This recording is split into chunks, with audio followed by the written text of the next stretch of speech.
Hi, sweetie pie. We're finishing this book, Gregory's Shadow. Something seems to be wrong with the whole mechanism. Hopefully, this is going to record in post. But where we left off, when the power shut off, was where the shadow is in the barn. And so is Gregory, who's going to look, has gone looking for him. But he thinks he's just seen a blue ghost. In the page previous, he says, "What is that thing up there? It's a blue ghost." But the shadow says, well, Gregory was just about to dash out the door when he heard a voice say, "It's me. I'm your lost shadow." "Oh, no, you're not my shadow," Gregory said. "You're a ghost."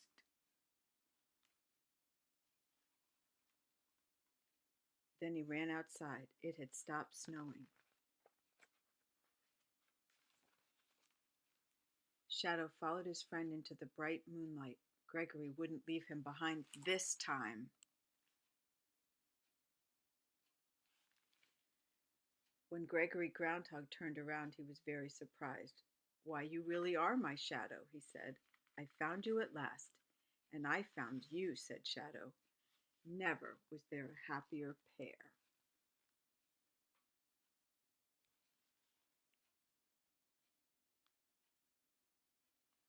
They danced together far into the night. Then Gregory said, "I almost forgot. Tomorrow is Groundhog Day. The farmers will be looking for me." They made their way back home. "If they see us together, they will be unhappy. It will mean 6 more weeks of winter," Gregory told his friend. He didn't want the farmers to be unhappy, but he didn't want to be separated from his friends again. What should he do? You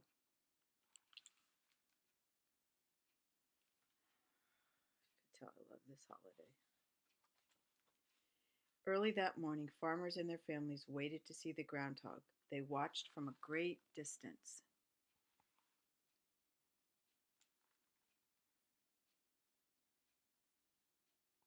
"Here he comes now," said Farmer Ferguson.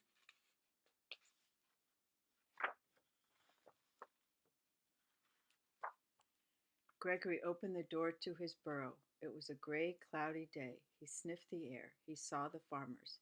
Then he had a very good idea. "Hide behind me, Shadow," he whispered. Shadow understood. He snuggled up behind his friend as close as he could and held on tight. He was so close, no one could see him. "Hooray, the groundhog is staying outside without his shadow," the farmers cheered. "Spring will be here soon. Our winter is over." Farmer Ferguson gave Gregory some delicious vegetables he had kept in his root cellar to thank him for the good news. And oh, what a feast Gregory had. Ever since then, Gregory Groundhog waits until the 2nd of February to open his door.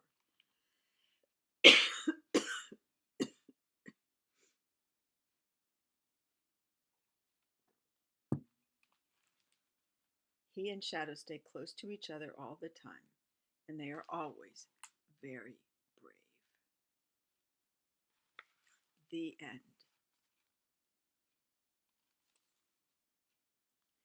Well, let me ask you your opinion about this book. Oh, feel free. Feel free. If you detect any personal feelings about it from me, please don't let them deter you. Feel free. Think about it. Yeah, exactly. That's what I'm saying. I mean, it's a cute little book, but it's a little bit anti-science. A shadow is based on whether the sun is out or not.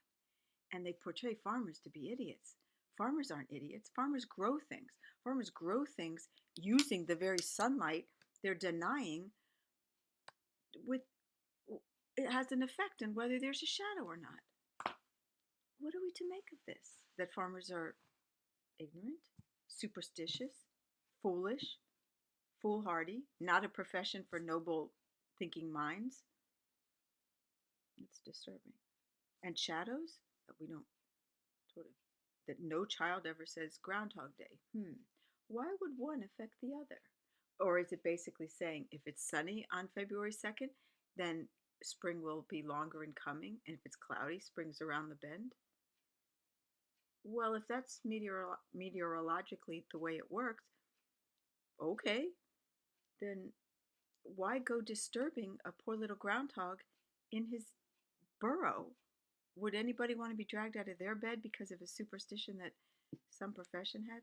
I don't think so. Thank you. Good point. It does happen, doesn't it?